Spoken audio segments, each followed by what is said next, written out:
السلام علیکم دوستو، کیسے ہیں آپ سب؟ میں زبینہ فیاض ایک بار پھر آپ کے ساتھ تو شروع کرتے ہیں ایک جنون بے معنی بائے نور عروج پارٹ 8۔ تم آرام کرو پری، میں باہر سے ہو کر آتی ہوں۔ ریحا اسے کمرے میں بٹھاتے ہوئے بولی تو وہ جلدی سے ریحا کا ہاتھ تھام گئی۔ بھابھی کہاں جا رہی ہے آپ؟ یہیں رہیں پلیز۔ نکاح ہونا اس کے لیے کوئی معمولی بات نہیں تھی۔ وہ اچھا خاصا کنفیوز تھی، اور پھر ایک ہی پل میں ماضی سے حال تک کا سفر کرنا بھی آسان نہیں تھا۔ ڈرو مت میری جان، میں یہی ہوں اور ابھی واپس آتی ہوں۔ ریحا اس کی حالت سمجھ رہی تھی، تبھی وہ سوچ چکی تھی اسے اب کیا کرنا ہے۔ جلدی آئیے گا۔ خود کو سنبھالتی وہ سیدھی ہوئی، وہ اتنی کمزور نہیں پڑ سکتی تھی۔ ریحا اس کا گال نرمی سے چھوتی باہر نکل آئی۔ نیچے آئی تو وہ چاروں لان محفل جمائے بیٹھے تھے۔ اس نے موبائل نکالتے رایان کو میسج کیا، جسے دیکھتے رایان حیرت سے مڑ کر اسے دیکھنے لگا۔ پاشا کو بھیجے، مجھے ان سے کام ہے۔ مختصر سا پیغام دیکھ کر رایان کے ماتھے پر سوچ کی لکیریں ابھری۔ پاشا جاؤ، ریجینا تمہیں بلا رہی ہے۔ رایان سنجیدگی سے بولا تو ازمیر اور ہاتھ بھی چونکے۔ یہ ریجینا کیا بلا ہے؟ شاہ کی زبان کو سکون کہاں تھا؟ فوراً پوچھا تو ازمیر مسکرا دیا۔ وہی جو ہم تینوں کی ہے مگر تیری نہیں ہے۔ جس طرح آئلہ ازمیر ملکہ ازمیر ہے، پریسا اب سے ملکہ حسن پاشا ہے، ٹھیک اسی طرح ریحا بھابھی ملکہ ہے رایان کے گھر اور دل کی۔ ازمیر شرارت سے بولا تو رایان نے خود کو موبائل پر مصروف ظاہر کرنا چاہا۔ اوہ، لیکن یہ مجھے طنز مارنا ضروری تھا کیا؟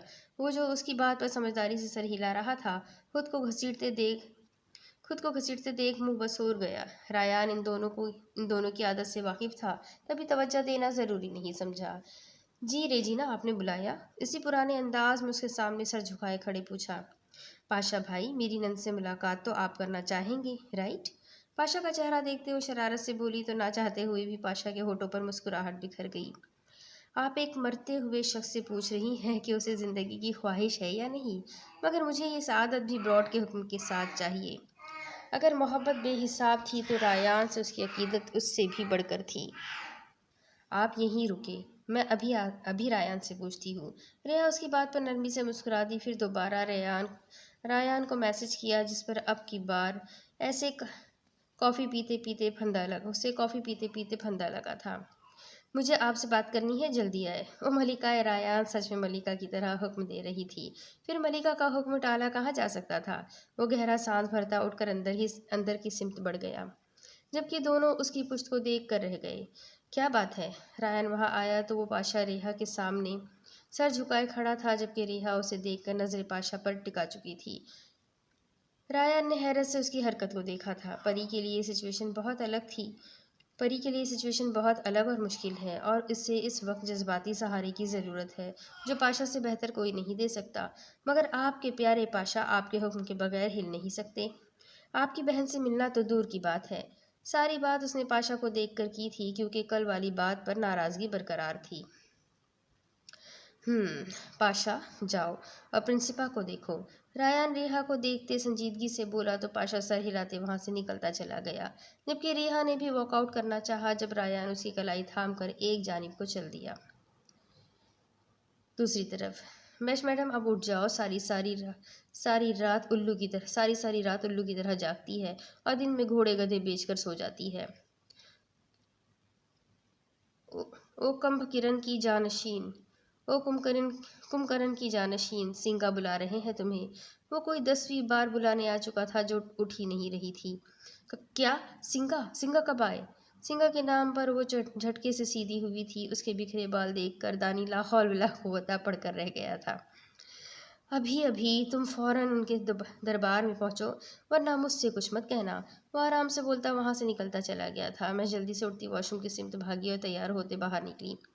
سنگا، میں نے سیمپل حاصل کر لیا، وہ خوشی خوشی بولی، مگر مقابل کے تاثرات دیکھ کر اسے اپنی موت سامنے دکھائی دینے لگی۔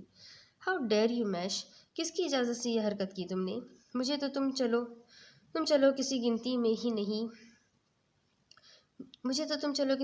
ہی نہیں لاتی، کم از کم اپنے شوہر کی اجازت ہی لے لیتی، مگر تم نے قسم کھائی ہے اپنی من مرضیاں کرنے کی۔ وہ سرد اور خشک انداز میں بولنے پر آیا تو بولتا ہی چلا گیا۔ سوری سنگا، مگر مچھلی خود جال میں آ رہی تھی تو میں جال کیسے کاٹ دیتی؟ معصوم چہرہ بناتے بولی، مگر مقابل کے ماتھے پر سلوٹوں میں کمی نہیں آئی تھی۔ میں نے تمہیں پہلے بھی کہا تھا کہ میں معاف صرف ایک بار کرتا ہوں، بار بار نہیں دانی، سختی سے کہتے اس نے دانی کو پکارا جو فوراً اندر آیا تھا۔ جی سنگا، وہ بوتل کے جن کی طرح حاضر ہوتے ہوئے بولا۔ آج سے میش تمہارے کمرے میں رہے گی، اپنی رخصتی سمجھو اسے۔ اب سے میش تمہاری ذمہ داری ہے، وہ کیا کرے گی، کیسے کرے گی، یہ سب تم دیکھو گے۔ اس نے دھماکہ کیا تو دانی کی بانچیں کھلی تھی۔ مگر سنگا، میش نے روحان سے ہوتے اسے پکارا، جس پر مقابل نے سخت نظروں سے اسے گھورا۔ کوئی اگر مگر نہیں میش، یہ میرا حکم ہے۔ اگر تم نے دانی سے بدتمیزی کی تو سمجھ لینا تم مجھ سے بدتمیزی کر رہی ہو۔ دانی تم سے محبت کرتا ہے، مگر اس کا مطلب یہ نہیں ہے کہ تم ہر بار اس محبت کو آزماؤ۔ اس کی سخت ڈپٹ پر وہ منہ بسور کر سر ہلا گئی۔ آپ دونوں ہمیشہ ایک دوسرے کے ساتھ مل کر مجھ معصوم کے ساتھ زیادتیاں کرتے ہیں، بچوں کی طرح شکوہ کیا جس کا اثر کسی پر بھی نہیں ہوا تھا۔ دانی، اپنی بیوی کو لے جاؤ اور اچھے سے اس کے شکوے سنو۔ سیمپل کا تمہیں علم ہے کیا کرنا ہے۔ Now get out both of you. اس کے سیدھے سیدھے دفع ہونے کا کہنے پر وہ دونوں باہر نکل گئے۔ سچ سچ بتاؤ دانی کے بچے، تم نے کان بھرے ہیں نا سنگا کے؟ وہ باہر آتے ہی اس پر چڑھ دوڑی تو وہ کہا لگا گیا۔ سوچ تو یہی رکھا تھا، مگر شاید یہ بندہ سچ میں ٹیلی پیتھی میں مہارت رکھتا ہے، ہر بات میرے کہنے سے پہلے ہی سمجھ لیتا ہے۔ دانی کو سنگا پر پیار آ رہا تھا۔ زیادہ اچھلو مت، بڑا شوق ہے نا رخصتی کا تم کو، دیکھو ذرا اچھے سے تمہارے سارے شوق پورے کروں گی۔ اس کے پاؤں پر پاؤں مارتے وہ اپنے کمرے کی سمت بڑھ گئی، جس پر دانی کے کہے نے دور تک اس کا تعاقب کیا تھا۔ سنو، محبت مسکراتی ہے، کبھی یہ گنگناتی ہے، کبھی پائل کی چھن چھن میں، کبھی کنگن کی کھن کھن میں، کبھی خاموش سانسوں میں، کبھی معصوم دھڑکن میں۔ یہ اکثر جگمگاتی ہے، کسی کی گرم آنکھوں میں، کسی کی نرم باتوں میں، کسی خاموش چاہت میں۔ محبت مسکراتی ہے، یہ اکثر گنگناتی ہے۔ از خود آہستہ سے دروازہ کھولتے وہ اندر داخل ہوا تو پریسا کو بیڈ کی پشت سے سر ٹکائے آنکھیں موندے بیٹھے دیکھ اس کا دل پوری شدت سے دھڑکا تھا۔ محبت آس پاس رقص کناں محسوس ہونے لگی تھی۔ بھابھی، کیا میں آپ کی گود میں سر رکھ کر تھوڑا سا رو لوں؟ دروازہ کھلنے کی آواز پر اسے لگا جیسے ریحا واپس آئی ہے۔ تبھی بچوں کی سی معصومیت لیے پوچھا، جس پر پاشا کو پورا وجود دل بن کر دھڑکا تھا۔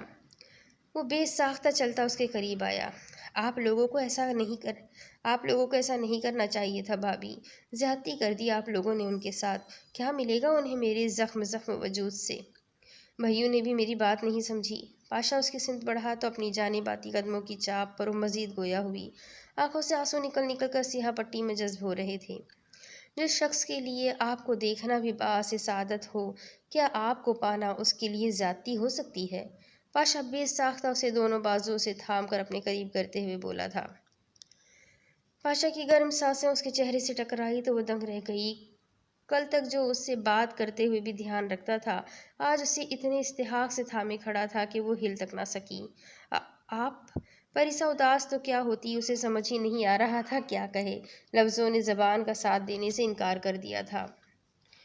خود کو میری نگاہوں سے دیکھنا شروع کر دو پریسا۔ آپ وہ ہستی ہے جسے دیکھ کر حسن پاشا نے اپنی دنیا میں آنے کا مقصد جانا ہے۔ آپ وہ ہے جسے 7 سال میں نے بغیر کسی صلے یا خواہش کے چاہا ہے۔ آپ کے زخموں سے واقفیت کے بعد میرے دل میں اٹھنے والی سب سے پہلی خواہش ان زخموں پر اپنی جان لٹا کر بھی مرہم رکھنا تھی۔ پاشا اپنے بے حد قریب اس جان نجاسی لڑکی کو دیکھ رہا تھا۔ کیا ملے گا آپ کو اس محبت سے؟ اتنی محبت پا کر بھی وہ خوش ہونے کی بجائے رو رہی تھی، کیونکہ وہ خود کو اس محبت کے قابل نہیں سمجھتی تھی۔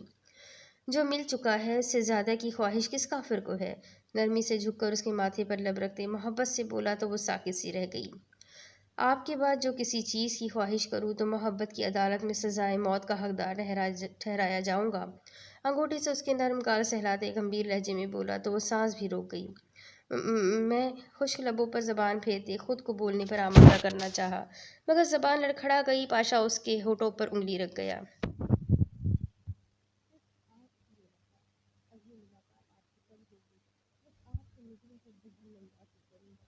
اور تب آپ اپنے ماضی سے نہیں، حسن پاشا کی شدتوں سے سہمیں اور ڈریں گی۔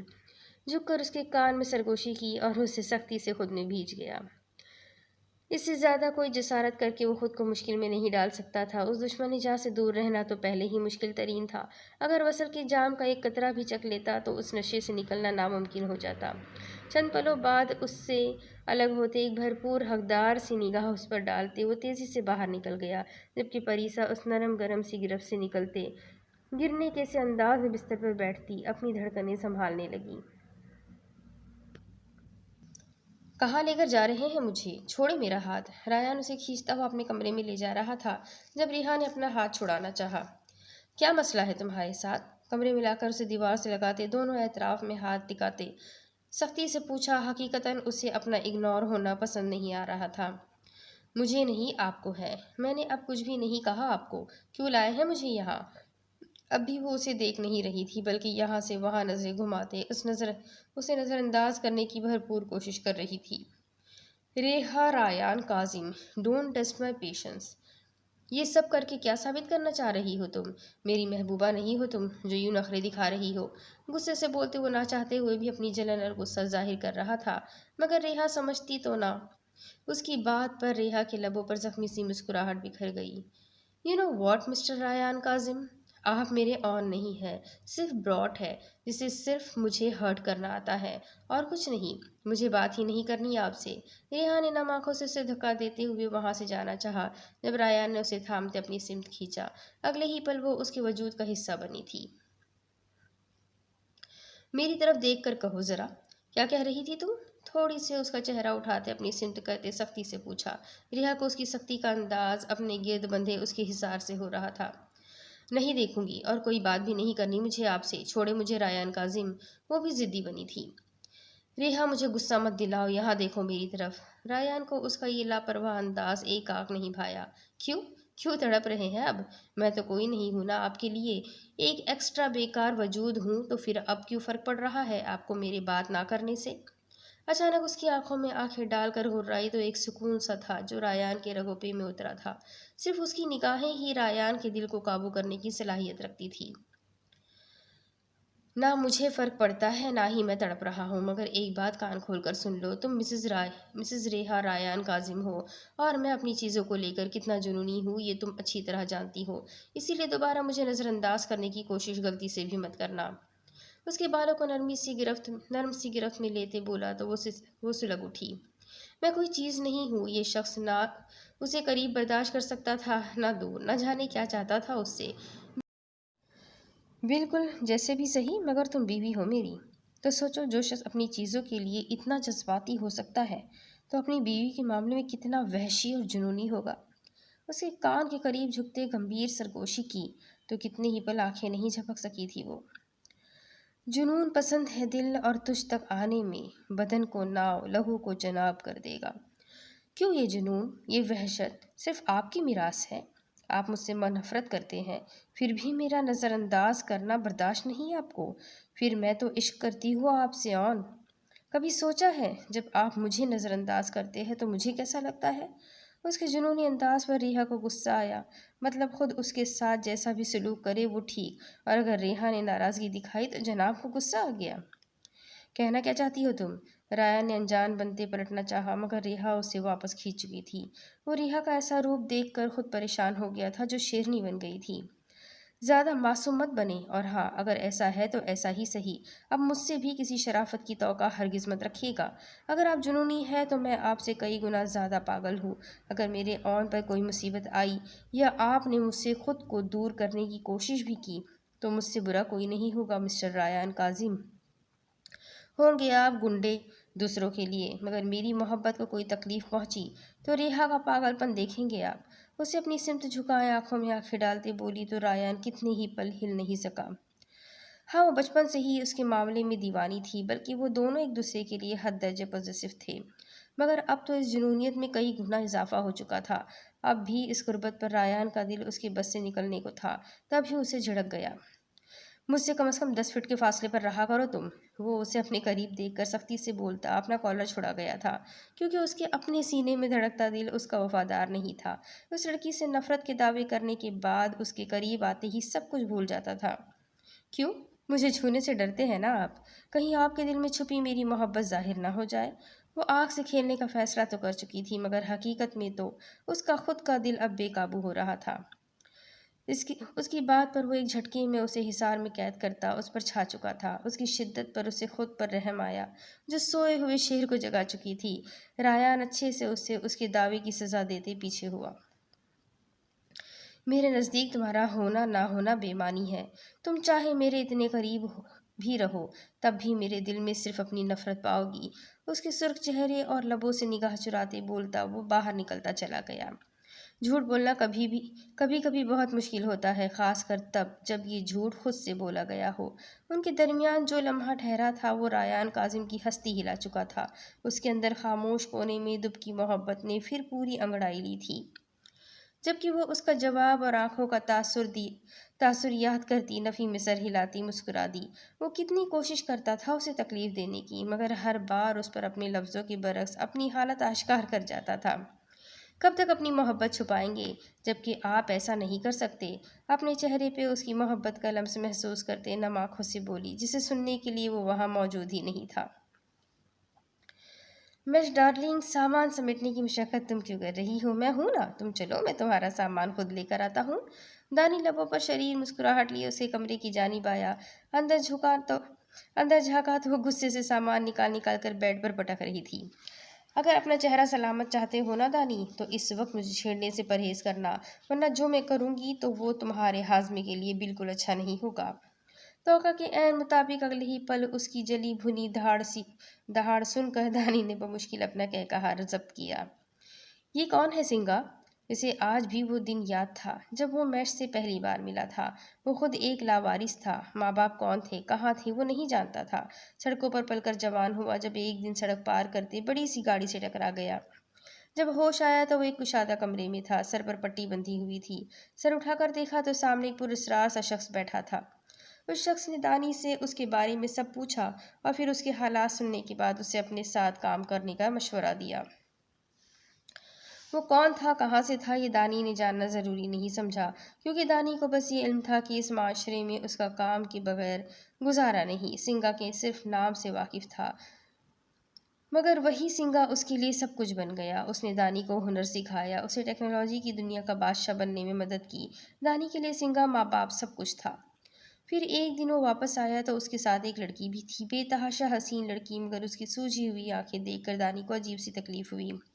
میری بیٹی ہی سمجھو اسے، آج سے تم دونوں میرے بچے ہو، یہ ہی رہے گی۔ سنگا بہت کم ایسے اظہار کرتا تھا، مگر یہ حقیقت تھی کہ اس نے دانی کو باپ کی طرح ہی سنبھالا تھا۔ جی سنگا، پتہ نہیں کیوں مگر دانی کو اس لڑکی سے عجیب سی انست محسوس ہونے لگی تھی، جیسے بہت عرصے بعد انسان اپنے جیسا کوئی پا کر پرسکون ہو جاتا ہے۔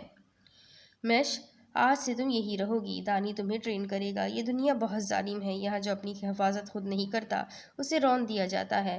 میں تم دونوں کو مضبوط دیکھنا چاہتا ہوں۔ سنگا نے میش کے سر پر ہاتھ رکھا تو وہ سنہری آنکھوں والی گڑیا پھر سے اداس ہوئی تھی اور پھر وہ وہیں رہنے لگی۔ دانی نے اسے کراٹے، باکسنگ اور ہر وہ داؤ پیچ سکھایا جو سنگا نے اسے سکھایا تھا۔ آہستہ آہستہ میش بہلنے لگی۔ وہ کمزور اور ڈرپوک سی میش مر چکی اور جو میش پیدا ہوئی وہ ایک نڈر، بے خوف شیرنی تھی۔ انہی دنوں دانی کے بار بار پوچھنے پر میش نے اسے اپنی داستان سنائی۔ میش اور اس کی بہن ڈیانا اپنے ماں باپ کی 2 ہی بیٹیاں تھیں۔ ان کا باپ مسلمان تھا جبکہ ماں عیسائیت سے اسلام میں داخل ہوئی تھی۔ ڈیانا کالج میں پڑھتی تھی اور میش ہی کی طرح بے تحاشا حسین تھی۔ ایک دن انڈر ورلڈ کے ڈان ڈیول کی نظر ڈیانا پر پڑ گئی۔ اس نے ڈیانا کو ڈرانا دھمکانا شروع کر دیا، اسے گھٹیا آفرز دیتا رہا، مگر جب اس نے انکار کر دیا تو اس نے ان کے گھر آ کر ان کے ماں باپ کے سامنے ڈیانا کا گینگ ریپ کروا دیا۔ ڈیانا اپنے ماں باپ کے سامنے تڑپ تڑپ کر مر گئی۔ وہ دونوں روتے رہے، تڑپتے رہے، مگر ڈیول اپنے نام کی طرح شیطان بن چکا تھا۔ وہ جانے سے پہلے ہی ان دونوں کو بے رحمی سے موت کے گھاٹ اتار گیا تھا۔ میش اس دن اپنی دوست کے گھر تھی۔ جب واپس آئی تو اپنا برباد ہو چکا گھرانہ دیکھ کر وہ پاگل ہو اٹھی تھی۔ وہ اسی پل ڈیول کو مار دینا چاہتی تھی، مگر راستے میں سنگا سے ٹکرا گئی۔ سنگا کے شفقت سے پوچھنے پر اس نے اپنی آپ بیتی سنا دی، جس پر سنگا اسے بے وقوفی سے روکنے کو اپنے ساتھ لے آیا تھا۔